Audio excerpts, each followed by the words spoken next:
खुशखबरी तो आपने अखबारात के ज़रिए सुन ली होगी। खुशखबरी ये है कि आईएमएफ के साथ मुआहदे के अंदर अगले 3 साल में बिजली और गैस की कीमतों में बतदरीज और मज़ीद इजाफे का मामला तय पा गया है। ये जो बढ़ोतरी है उस बढ़ोतरी के अलावा है जिसने अभी तक आपकी कमर तोड़ दी है और आपके घर के निज़ाम को दरम बरम कर दिया। तो अगले 3 साल तक आप तैयार रहें।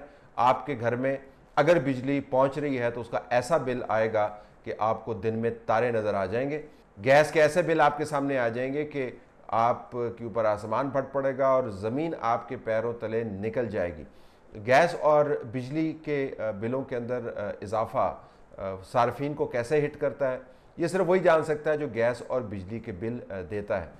अगर आपने अगले 3 साल के अंदर 340 बिलियन इकट्ठे करने हैं, आवाम के अंदर से चूस चूस कर ये पैसे निकालने हैं, और अब अगर आप अभी तक जो एफबीआर का खसारा है वो तकरीबन मिलाकर 400 बिलियन के करीब बनता है। अगर आप आने वाले महीनों के अंदर खसारे को काउंट करें और पिछले जो अभी तक खसारा मौजूद है तकरीबन 400 बिलियन के करीब बनता है, तो आप देख सकते हैं कि कितना बड़ा तूफान होगा उन टैक्सेस का और बिजली और गैस के मद में इकट्ठे किए गए जो खर्चे हैं उनका, जो आपकी ज़िंदगी के अंदर आएगा।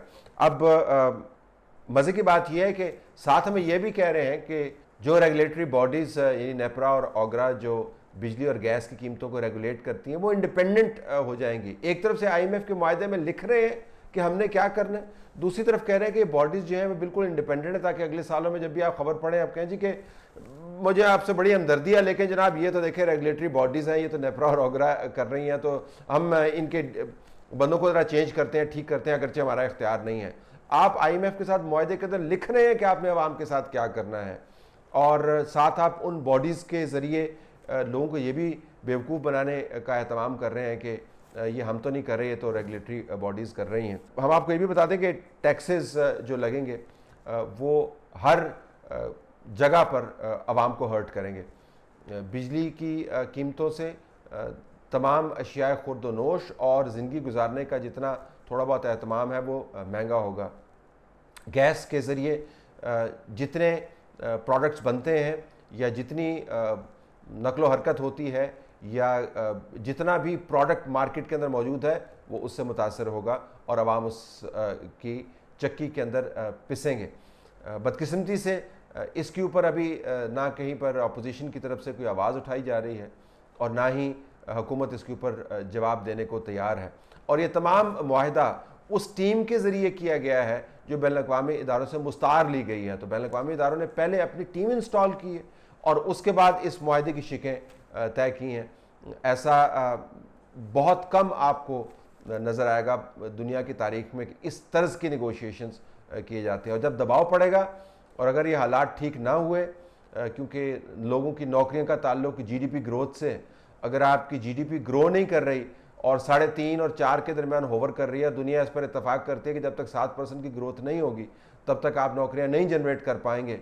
जब तक हुकूमत, या फिर तरीका है कि हुकूमत खुद स्पेंड करे, अगर आपने वो स्पेंडिंग भी नहीं करनी तो ग्रोथ कहाँ से आएगी, नौकरियाँ कहाँ से आएंगी, लोग जाएंगे कहाँ पर? ये सवाल, इसका आपको जवाब कहीं नहीं मिलेगा।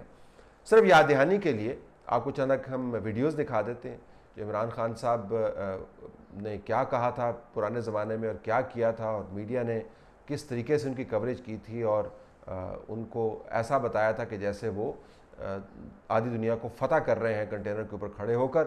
और मामला था गैस और बिजली के बिलों का और एक्स्ट्रा टैक्सेस का। इन वीडियोस के साथ आपको छोड़े जाता हूँ, इन वीडियोस को देखिए। अब आपने सर धुनना है या पीटना है, ये आपकी अपनी मर्जी है।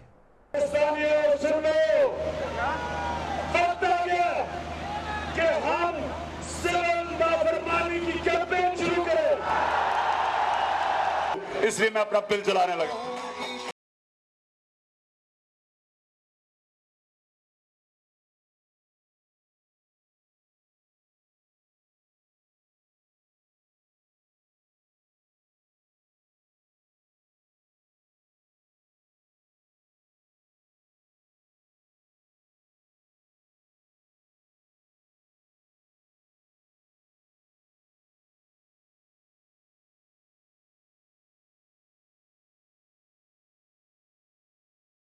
पैसा भेजना है, बैंक के जरिए ना भेजना, हुंडी के जरिए भेजो। कोई अब टोल टैक्स ना दे, मोटरवे पे टैक्स ना दो आप। मैं ना टैक्स दूंगा, ना बिजली के बिल दूंगा, ना गैस के बिल दूंगा। मैं ना टैक्स दूंगा, ना बिजली के बिल दूंगा, ना गैस के बिल दूंगा। मैं ना टैक्स दूंगा, ना बिजली के बिल दूंगा, ना गैस के बिल दूंगा। मैं ना टैक्स दूंगा, ना बिजली के बिल दूंगा, ना गैस के बिल दूंगा। मैं ना टैक्स दूंगा, ना बिजली के बिल दूंगा, ना गैस के बिल दूंगा। मैं ना टैक्स दूंगा, ना बिजली के बिल दूंगा, ना गैस के बिल दूंगा।